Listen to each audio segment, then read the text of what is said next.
रावल आए, जो कि भगवान राम के वंशज थे, और उन्होंने ये चित्तौड़ का किला जो है ये लास्ट किंग मानमोरी से छीन लिया था, कैप्चर कर लिया था।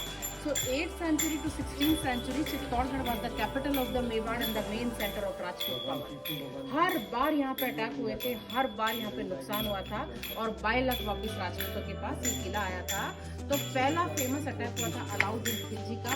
राणा रतन सिंह यहाँ के राजा थे, और उनकी जो पत्नी थी Padmini ji, she was the most beautiful queen of the Rawal Ratan Singh, एक बेहद सुंदर lady, and Khilji wanted to marry with her, चाहता तो था कि शादी करके उनको दिल्ली अपने हरम में ले जाए, लेकिन चित्तौड़ जीतने के बावजूद पद्मिनी जी उनको नहीं मिलती है, क्योंकि वो 13,000 राजपूत औरतों के साथ जौहर कर लेती थी, और जौहर जब वो करती थी, खुद को आग में जब झोंकती थी, तो अपने छोटे छोटे बच्चों को भी आग में लगा देती थी। तो पहला जौहर पद्मिनी जी का हुआ था।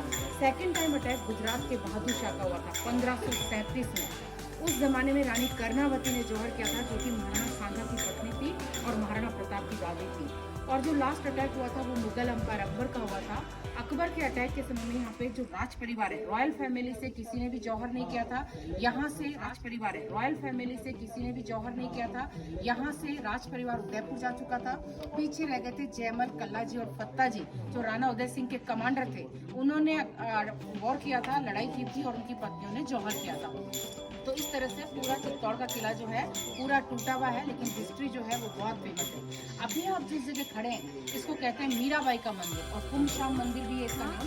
यहाँ एक ही जगह 3 टेम्पल, 2 टेम्पल बची हुए हैं, पूजा हो रही है, एक बन पड़ा है। बड़ा वाला मंदिर जो आप देख रहे हैं ये विष्णु जी के तीसरे अवतार थे वराह जी जब पृथ्वी डूब रही थी तो वराह जी ने उनको फेस पे ले लिया था। तो वराह जी का मंदिर था, फिर 8वीं शताब्दी में बनाया गया। 1303 में अलाउद्दीन खिलजी का अटैक हुआ, इस मंदिर को काफी नुकसान किया गया, इसको वापस रिबिल्ड किया, वापस बनाया महाराणा कुंभा जी ने, और अभी इसके अंदर कृष्ण, राधा और बलराम है। ऐसा बहुत कम देखने को मिलता है कि तीनों साथ में हो। और सामने वाला मंदिर जो आपने भी दर्शन किया, ये मीरा जी का मंदिर था। यही वो मंदिर है जहाँ पे मीरा जी को मारने के लिए जहर दिया गया था। मीरा जी महाराणा सांगा की सबसे बड़ी शादीशुदा थी, लेकिन कभी भी सोशल लाइफ में खुद को एडजस्ट नहीं किया। हमेशा कहती रहती थी मेरा तो गिरधर गोपाल, दूसरा ना कोई। तो मीरा जी को बहुत यातनाएं दी गई थी। फिर मीरा जी यहाँ से मेड़ता चली गई, मायका था उनका, तो वहाँ चली गई। वहाँ से फिर वो द्वारिका, वृंदावन, और लास्ट में गुजरात का जो द्वारिका का टेम्पल है वहाँ पे वो मूर्ति के अंदर समा गई थी। ये मंदिर काफी समय तक खाली था, काफी समय तक ये किला भी खाली था। अभी जिस मूर्ति की पूजा होती है वो बिरला ग्रुप ने दिया है 2001 में, बहुत ही एक्सपेंसिव है, बहुत महंगी मूर्ति है। और इधर ये जो लेफ्ट में है मीरा जी के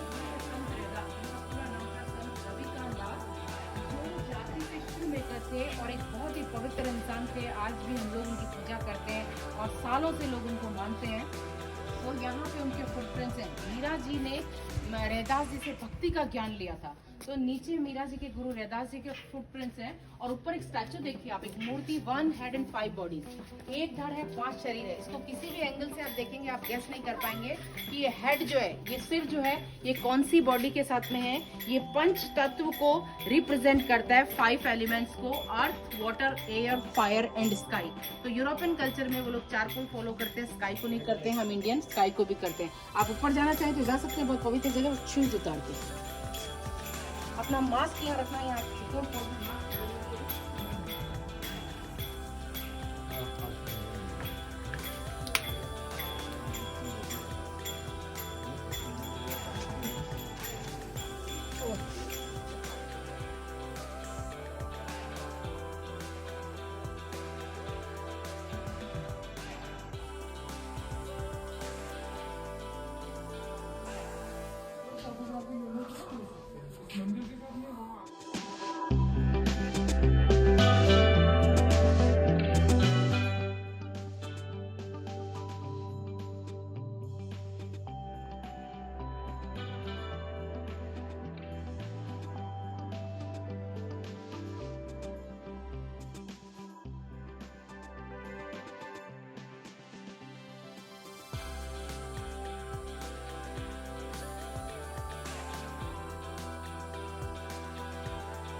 विजय स्तंभ और जैन कीर्ति स्तंभ। ये विजय स्तंभ जो है ये राणा कुंभा ने बनाया, और राणा कुंभा एक बहुत ही वीर सैनिक की तरह थे, बहुत ही बहादुर राजा थे। राणा कुंभा का टाइम मेवाड़ में गोल्डन टाइम था। ज़्यादातर उन्होंने टावर, फोर्ट ये सब बनाए और विष्णु जी को डेडिकेट किए, मतलब उनके आइडियल विष्णु थे। ये टावर जो है इसको आप गौर से देखेंगे तो ये शिव के डमरू के शेप में बना हुआ है। तो नीचे से ब्रॉड है, फिर नैरो है, फिर वापस ब्रॉड है। 157 स्टेप्स है, 157 सीढ़ियाँ इसके अंदर, और इसमें राउंड राउंड करते हुए ऊपर तक जाते हैं। इसके लास्ट के 2 फ्लोर जब आप दूर से देखेंगे थोड़े से डिफरेंट दिखेंगे, क्योंकि इसके ऊपर 17वीं सेंचुरी में इसके ऊपर स्काई लाइटनिंग हो गया था। बारिश के टाइम में बिजली गिर गई थी तो 2 फ्लोर खराब हो गए थे। 1881 में इसको दोबारा रीबिल्ड किया गया, लेकिन उस समय के इंजीनियर वो सब नहीं कर सके जो राणा कुंभा ने किया था। और इस मतलब ये जो है इसको हिंदू का म्यूजियम भी कहते हैं। हजारों गॉड और गॉडेस के स्टैचू है इसके अंदर, बहुत ही सुंदर है। तो विजय स्तंभ राणा कुंभा ने बनाया, और जैन कीर्ति स्तंभ जो है वो जैनियों ने बनाया था। जैनिस जो थे उस वक्त बहुत रिच थे, फाइनेंशियली हेल्प करते थे, इसलिए जगह जगह आपको जैन टेम्पल भी देखने को मिलेगा। ये इसका बैक साइड है। फ्रंट साइड से जाके हम लोग जौहर की जगह देखेंगे, फिर यहीं से वापस रिटर्न होगा।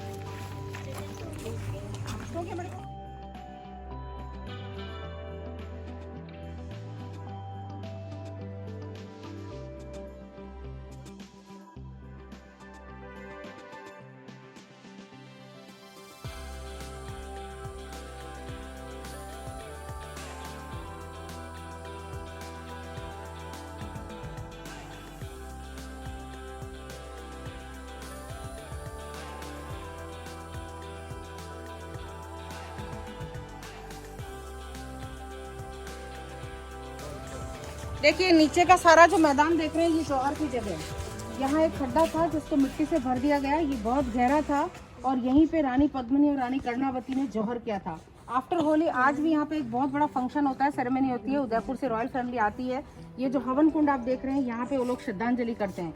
एक बहुत ही पवित्र जगह है। हम लोग तो मतलब यहाँ पाँव नहीं रखते हैं, जो अनजान लोगों को पता नहीं होता वो भले ही चले जाते हैं, तो इसके चारों तरफ परिक्रमा वगैरह करते हैं। और ये 2 जो देख रहे हैं ये क्रिमेशन प्लेस थे उनके, तो मतलब शमशान, सती और जौहर ये सब यहीं पे होता था। रॉयल फैमिली में किसी की डेथ होने के बाद में वो यहाँ पे जलाते थे, उसके बाद में नीचे झील में नहा के खुद को पवित्र करके और बड़े गेट से वापस निकलते थे। राजपूतों में एक सिस्टम था कि जिस रास्ते से डेड बॉडी को लेके आते वो दोबारा उस रास्ते से नहीं जाते थे। तो विजय स्तंभ के नीचे जौहर की जगह, सामने ये जो मंदिर है ये ब्रह्मा विष्णु महेश का मंदिर है। हिंदुस्तान में ऐसा मंदिर नहीं है जहाँ पे शिव जो है वो शिवलिंग के रूप में नहीं और मूर्ति के रूप में है। 9 फीट है स्टैचू, और उसकी हाइट जो 9 फीट है, उनके 3 फेसेस है, 3 चेहरे हैं। फर्स्ट में भगवान ब्रह्मा, तो ये सोच रहे हैं कि दुनिया बननी चाहिए या नहीं। सेकंड में विष्णु की आंखें बंद है, थोड़ा टेंशन में है कि दुनिया बन के कहीं कुछ गलत तो नहीं हो रहा है। और लास्ट में महेश गुस्से में पॉइजन पी रहे हैं कि अगर सतयुग में इतना गलत हुआ तो कलयुग में क्या होगा। यहाँ पे इस मूर्ति का मीनिंग है, गॉड का फुल मीनिंग है G for generator, O for operator and D for destroy. और उसी के नीचे झील है, बहुत गहरी है, वो लगभग 60-70 फीट है। अक्सर वहाँ एक्सीडेंट होते रहते हैं, हादसे, जिसमें स्प्रिंग, वाटर स्प्रिंग है ना। हाँ, और गौमुख कुंड जो नेट पे जिसका फोटो डाल रखा है, तो गौमुख कुंड कहते हैं। और गाय के मुख से कंटिन्यू पानी निकल रहा है।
पद्मनी जो थी ये अंदर वाला, ये सामने वाला, अच्छा। ये पद्मनी पैलेस है। पद्मनी महाराणा रतन सिंह की पत्नी थी, बहुत ही सुंदर थी।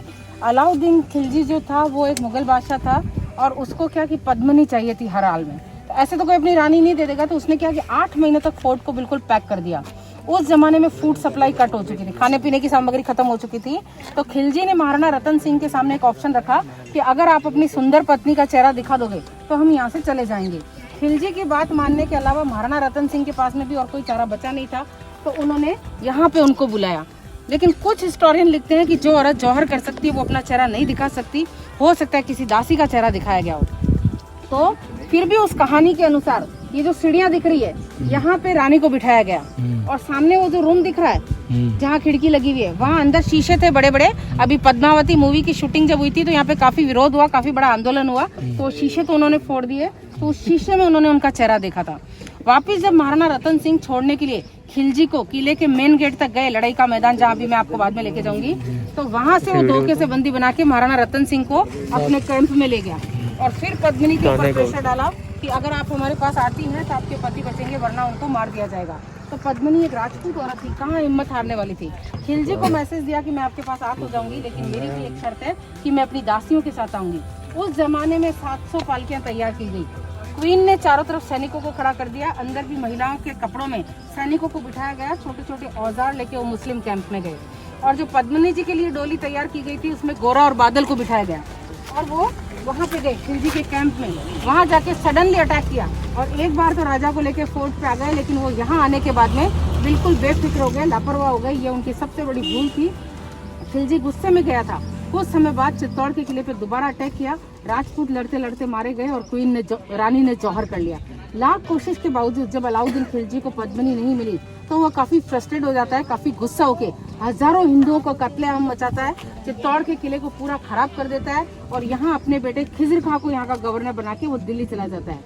फिर खिजर खां यहाँ 10 साल शासन करता है, लेकिन वो भी दिल्ली चला जाता है अपने एक दोस्त मालदेव को ये किला देके। फिर उस लड़ाई में जो महाराणा रतन सिंह और खिलजी के बीच में जो लड़ाई हुई थी उसमें केवल एक हमीर छोटा सा बच्चा बचा था, जो महाराणा रतन सिंह के भाई अरी सिंह का बेटा था। फिर हमीर के आने से दोबारा सूर्यवंश स्टार्ट होता है। फिर हमीर के बेटे का जो हुए उनका नाम था लाखा, लाखा जी से हुए मोकल, मोकल जी से हुए कुंभा, कुंभा जी से हुए रायमल, रायमल जी से सांगा, सांगा जी से उदय सिंह और उदय सिंह से महाराणा प्रताप हुए थे। आज का जो ये पूरा पैलेस आप देख रहे हैं, 1881 में यहाँ एक अवार्ड सेरेमनी हुई थी और ब्रिटिश गवर्नमेंट की तरफ से महाराणा सज्जन सिंह को ग्रेट कमांडर इन राजस्थान से नवाजा गया था, तो वो फंक्शन हुआ था।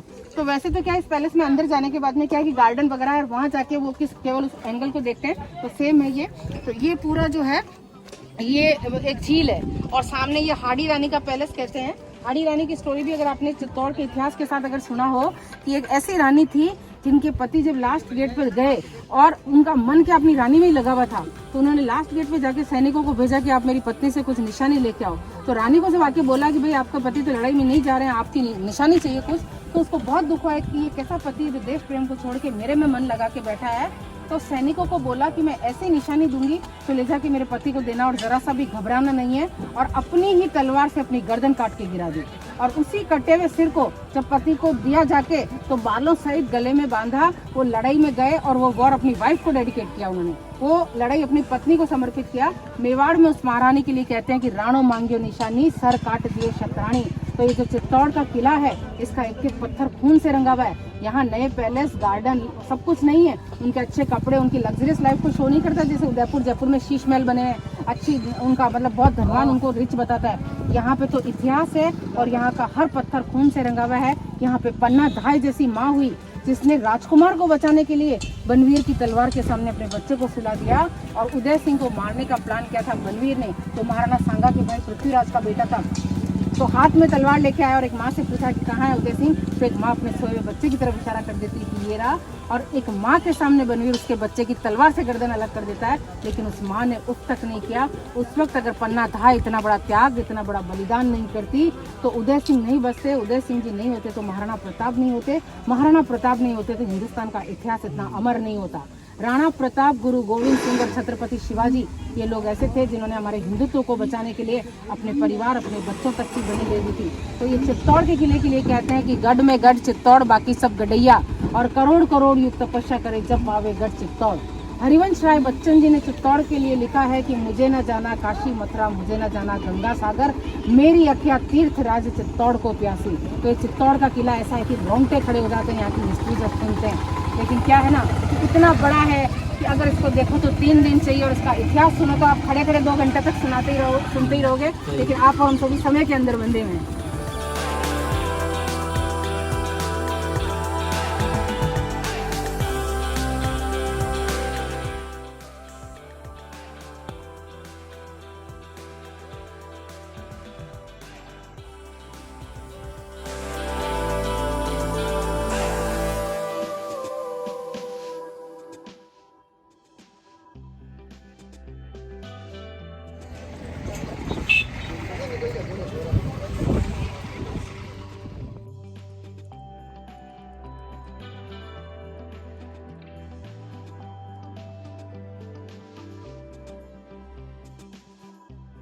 आप जिस साइड से आए 7 गेट क्रॉस करके, वो फोर्ट का बैक साइड है।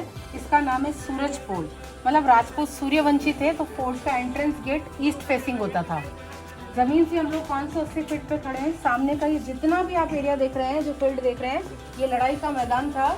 और इसी बैटल ग्राउंड में खिलजी और राणा रतन सिंह के बीच में लड़ाई हुई थी। महाराणा रतन सिंह लड़ते लड़ते मारे गए और फिर खिलजी ऊपर आए, इससे पहले पद्मिनी ने जौहर कर लिया था। तो राजपूतों को जब औरतों को राख देखा ना तो वो बौखला गया।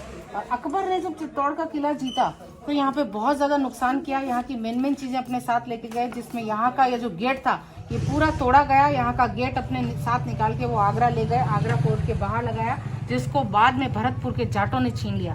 तो आज यहाँ के सूरज पोल के गेट जो है वो भरतपुर फोर्ट में लगे हुए हैं। इस गेट के ऊपर ये जो आयरन के काफ़ी स्पाइसी जो है, ये तीखे जो है, इसमें पॉइजन लगा दिया जाता था उस वक्त एलिफेंट के अटैक से गेट को बचाने के लिए। हाथी गेट जब बंद होता था और हाथी जब गेट को तोड़ने के लिए अटैक करते थे और पॉइजन लगा हुआ पार्ट हाथी के हेड पे चुभता, या तो वो मर जाते थे या पीछे हट जाते थे। तो कई बार क्या होता था कि राजपूत वो जो मुगल सैनिक थे वो बहुत स्मार्ट थे, कैमल की लेदर साथ लाते थे। उस कैमल की लेदर से अटैक करके तोड़ने की कोशिश करते थे। राजपूत उससे भी ज़्यादा स्मार्ट थे, सामने बड़े बड़े टैंक होते थे। अगर कोई पावरफुल हाथी आया, अंदर गिरा, तो फिर वो मतलब बचाया जा सकता था। तो बहुत ही सुंदर जगह है। ये बाउंड्री वॉल के ऊपर जो वी शेप में हॉल देख रहे हैं, ये केवल इसके डेकोरेशन के लिए नहीं, इनको ऑयली करके रखते थे, हॉट ऑयल वाटर वगैरह डाल के, ताकि दुश्मन अगर ऊपर से चढ़े तो ऊपर ड्रॉप करने की कोशिश करें। सामने पूरा लड़ाई का मैदान, थोड़ा सा साइड में हो जाइए। और ये जो हाईवे रोड निकल रहा है, ये कोटा से उदयपुर निकलता है। ये सारी अरावली और विंध्या 2 है। तो अभी हम लोग जो खड़े हैं ये विंध्या है, सामने वाली अरावली है। एक बीच की पहाड़ी आप देखिए, ऐसे लगता है जैसे कोई आदमी लेटा हुआ हो। कुंभकर्ण पहाड़ी कहते हैं हमारे यहाँ पे, स्लीपिंग मैन की तरह दिखता है। और उसके बैक साइड में जो टावर है वो हंटिंग वगैरह के लिए यूज होता था। बहुत ही सुंदर जगह है, सूरज पोल इसको कहते हैं। अब आप फोटो वगैरह लेना चाहें तो ले सकते हैं। ये स्टेप्स वगैरह तो अभी बनाए हैं, ASI ने मेंटेन किया है। यहाँ से ये टर्न इसलिए दिया गया कि एलिफेंट जब दौड़ते हुए ऊपर आए हाथी, तो उनकी स्पीड को कम करने के लिए। तो अच्छी सुबह मॉर्निंग में गेट खुलता है, सनसेट पे वापस बंद हो जाता है। फोटो वगैरह लेना चाहे तो ले सकते हैं। मतलब बाउंड्री वॉल से किला है। हाँ। और नीचे फिर कुछ पर्सनल प्रॉपर्टी है, कुछ गवर्नमेंट की है। हाँ। ये खेत वगैरह जो है जो हाँ। कुछ पर्सनल है, कुछ गवर्नमेंट है। और सामने वो एक इंग्लिश मीडियम स्कूल है, पिंक वाली दिख रही है। और एक व्हाइट पैलेस जो सामने दिख रहा है, एक बहुत बड़ी होटल है, वो रिजॉर्ट वगैरह है। तो वो रोड भी है। हाँ, हाईवे रोड है ना, कोटा से उदयपुर। कौन सा वो जा रहा है ना, कोटा। आज यहाँ बहुत गैस मौजूद है, 5 युद्ध जो बताते हैं पद्मावत पिक्चर में, अलाउद्दीन खिलजी रतन सिंह का ये लड़ाई का मैदान है, जहाँ खेती बाड़ी रावल रतन सिंह जी वीर गति को जो प्राप्त हुए, मैंने आपको जौहर स्थल दिखाया।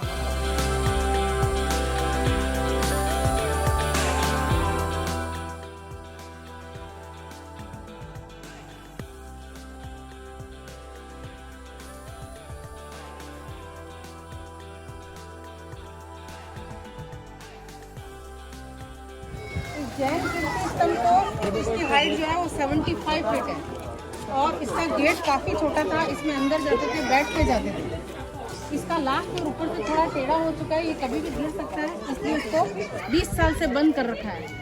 तो ये जैन नाम के एक जीजा थे, जिसका नाम जीजा था, एक व्यक्ति वो हिंदुस्तान घूमने निकले थे और काफ़ी समय बाद वो लौटे और उस खुशी को सेलिब्रेट करने के लिए ये टावर बनाया। 24 तीर्थंकर होते हैं जैनियों में, फर्स्ट आदिनाथ, लास्ट महावीर स्वामी। और ये मंदिर जो है, इसमें पहले बहुत महंगी मूर्ति थी, अभी 3-4 साल पहले रात के समय में ताले वगैरह तोड़ के मूर्ति वगैरह चले गए।